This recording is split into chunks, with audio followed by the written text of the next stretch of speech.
გამარჯობა, მე ვარ გიორგი ამირიძე და ამ ვიდეოში განვიხილავთ პირიმიდინების სინთეზს.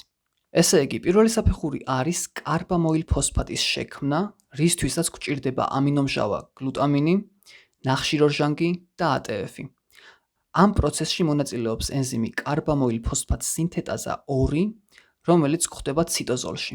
როგორც ხვდებით, ასევე არსებობს კარბამოილ ფოსფატ სინთეტაზა 1, თუმცა მეორისგან განსხვავებით ის არის მიტოქონდრიაში და მონაწილეობს ურეას, ანუ იგივე ორნითინის ციკლში.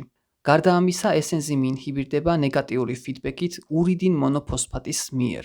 ეს ნიშნავს იმას, რომ პირიმიდინები გვაქვს საკმარისი რაოდენობით, მეტი აღარ გვჭირდება და შესაბამისად ამ ენზიმაც უნდა შეწყვიტოს აქტიური მუშაობა. შემდეგი საფეხური არის ოროტატის, ანუ იგივე ოროტის მჟავას წარმოქმნა დიჰიდროოროტატ დეჰიდროგენაზას მიერ. როგორც ხედავთ, აქ გამოიყენება ამინომჟავა ასპარტატი და ასევე უნდა აღვნიშნოთ, რომ ეს ენზიმი ინჰიბირდება ერთ-ერთი ანტირევმატოიდული მედიკამენტით, რომელიცაა ლეფლუნომიდი. ოროტატის და PRPP-ის ერთმანეთთან დაკავშირებით მიიღება პირველი პირიმიდინი ურიდინ მონოფოსფატი. უნდა აღვნიშნო, რომ ჯერ წარმოიქმნება ის და შემდეგ კი მისგან ციტოზინის და თიმინის პირიმიდინები.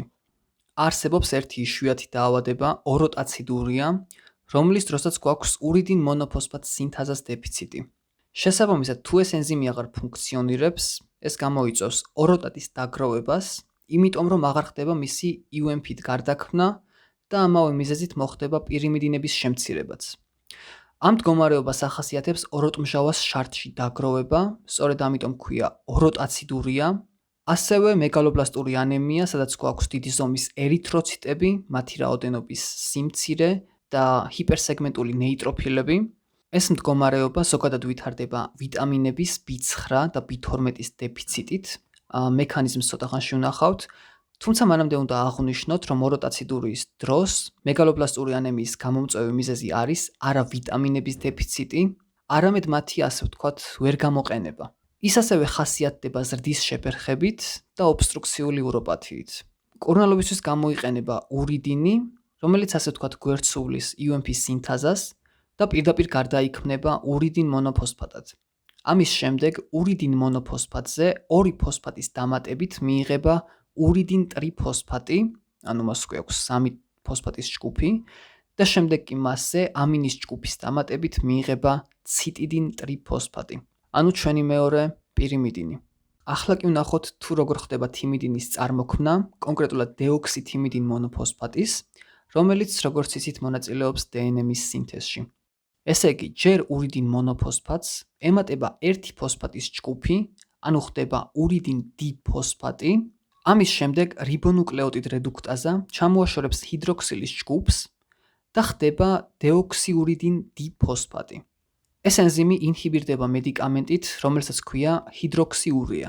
ის გამოიყენება სხვადასხვა მდგომარეობის დროს, როგორიცაა პოლიციტემია ვერა და ესენციური თრომბოციტოზი. ამ მდგომარეობებს ახასიათებთ უჯრედების, ანუ ერითროციტების და თრომბოციტების ზედმეტი რაოდენობა და შესაბამისად ჰიდროქსიურიას მიცემით მათი წარმოქმნაც მცირდება. აღსანიშნავია, რომ ამ საფეხურის ინჰიბირებით ჩვენ ხელს უშლით მხოლოდ დეოქსიპირიმიდინების წარმოქმნას, RNM კი არის ხელშეუხებელი. დეოქსიურიდინ დიფოსფატი გარდაიქმნება დეოქსიურიდინ მონოფოსფატად ერთი ფოსფატის ჩამოშორებით და ამის შემდეგ მოდის ყველაზე მნიშვნელოვანი საფეხური, რაც არის დეოქსიურიდინ მონოფოსფატის დეოქსითიმიდინ მონოფოსფატად გარდაქმნა.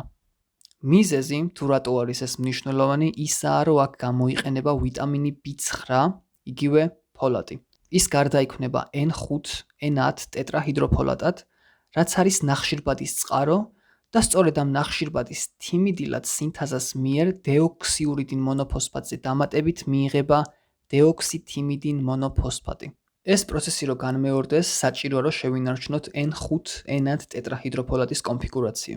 როგორც სურათზე ხედავთ, საკვებიდან ვიღებთ ვიტამინ B9-ს, რომელიც ორგანიზმში წყალბადების დამატებით გარდაიქმნება ჯერ დიჰიდრო და შემდეგ ტეტრაჰიდროფოლატებად და სწორედ ამის შემდეგ მიიღება N5, N10 ტეტრაჰიდროფოლატი. არსებობს ერთი ქემოთერაპიული მედიკამენტი, 5-ფლუოროურაცილი. მისი სტრუქტურა გავს ურაცილს, რაც ნიშნავს იმას, რომ ის გარდაიქმნება და მიიღება დეოქსიურიდინ მონოფოსფატის, ასე ვთქვათ, მახინჯი ვერსია, რომელიც საბოლოოდ იწვევს ამ ენზიმის ინჰიბირებას და აქედან გამომდინარე ხელს უშლის დეოქსითიმიდინ მონოფოსფატის წარმოქმნას. რაც შეეხება ენზიმ დიჰიდროფოლატ რედუქტაზას, ისიც ინჰიბირდება რამდენიმე მედიკამენტით. ერთ-ერთი არის მეთოტრექსატი, რომელიც გამოიყენება ქემოთერაპიაში. პირიმეთამინი არის ანტიპარაზიტული მედიკამენტი და გამოიყენება თუნდაც ტოქსოპლაზმოზის სამკურნალოდ. ტრიმეთოპრიმიკი არის ანტიბიოტიკი. სამივე მათგანი აინჰიბირებს ამ ენზიმს შესაბამის ორგანიზმებში. კიდევ ერთ-ერთი მიზეზი, რაც აფერხებს დნმ-ის შექმნას, არის ვიტამინ B9-ს დეფიციტი. ამ დროს, როგორც ხედავთ, აღარ გვაქვს N5, N10, MTHF-ი და შესაბამისად ვეღარც დეოქსითიმიდინ მონოფოსფატი წარმოიქმნება.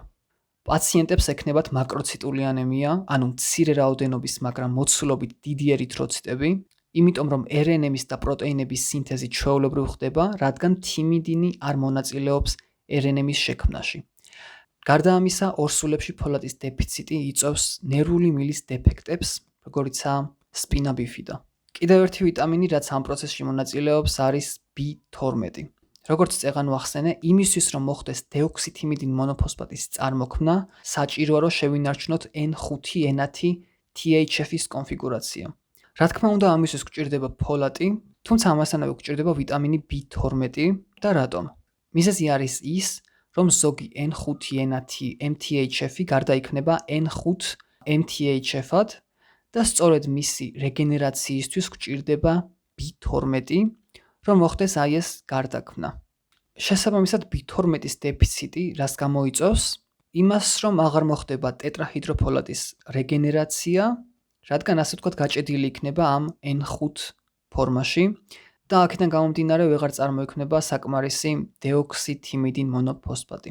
ესე იგი, მარტივად რო შევაჯამოთ, ჩვენ გავიგეთ, რომ B12 საჭიროა ტეტრაჰიდროფოლატის რეგენერაციისთვის. მისი დეფიციტი ფოლიუმის მჟავის მსგავსად ხელს უშლის დეოქსითიმიდინ მონოფოსფატის წარმოქმნას, რაც გამოიწვევს მეგალობლასტურ ანემიას. ერთ-ერთი ძირითადი ნიშანი, რითაც განვასხვავებთ B12-ის და ფოლიუმის მჟავის დეფიციტს, არის ნევროლოგიური დისფუნქცია B12-ის დეფიციტის დროს.